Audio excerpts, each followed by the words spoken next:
እና እኔ ሲያጡ በተለያየ መንገድ ያንን እንትን ለምሳሌ እኔ ባለፈ አንደኛው ስጠይቀው አይታቸዋል። ይሄ ትግል የሁሉም ነው የጋራ ትግላችን ነው የሚል ሀሳብ አቀረበ አይደለ?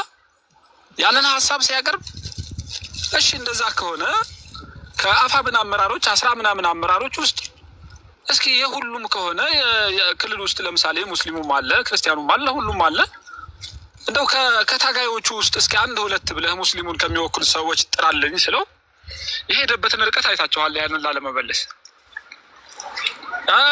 ትላንትና ደግሞ አንደኛው ምን አለ፣ ያንኛው ደግሞ በጎጃም በኩል ነው ሌላ ቤት ላይ ነው የተገናኘው።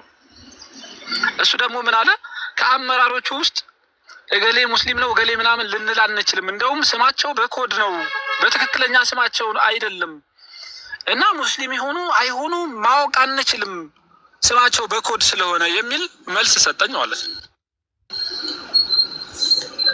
እና በምን ሁኔታ ላይ መስራት እንዳለባቸው ያውቃሉ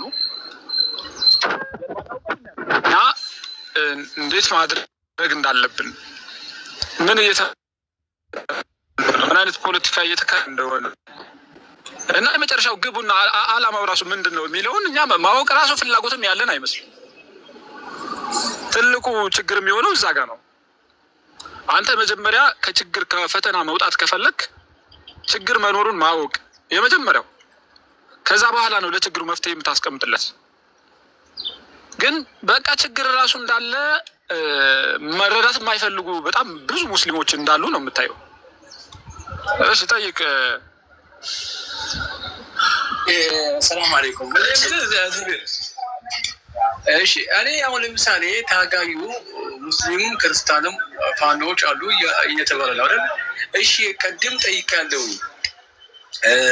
እዛ ሲታገሉ አሁን ቤተክርስቲያን ውስጥ ገብቶ እኛ ሰማዕታት ነን ቢሞቱም ብሎ እያወሩ ነው እነዚህ ፋኖዎቹ። እነዛ ሙስሊም ፋኖዎች ከነዚህ ጋር አብሮ አይደለም ስልጠና የወሰዱ ያሉት እና ደጋፊዎቹስ እንደዚህ ብሎ የተወራ የሚደግፉት ለመስቀላችን ነው ለቤተ ክርስቲያናችን ነው ብሎ ተቀብተን ወጥተናል ብሎ እያወሩ ፋኖዎች ደጋፊዎች አይናቸው ጭፍን ነው፣ ቪዲዮ አይደርሳቸውም ነው ወይ? እና እዛ ውስጥ ያሉ ታጋዮች እዛ ውስጥ ያሉ ታጋዮች ይህን አያዩም ነው ወይ እያልኩ ነው ያለው። ደግሞ ጥያቄ በተለይ አእምሮ ላለው ሰው የእስልምና ተከታይም የእምነት ተከታይም ይሁን ሌላም እምነት ተከታይ ይሁን እንደ ብሔር ኢትዮጵያ ስንት ብሔር አላት? የሁሉም ሀገር ነች። የሁሉም ብሔር ሀገር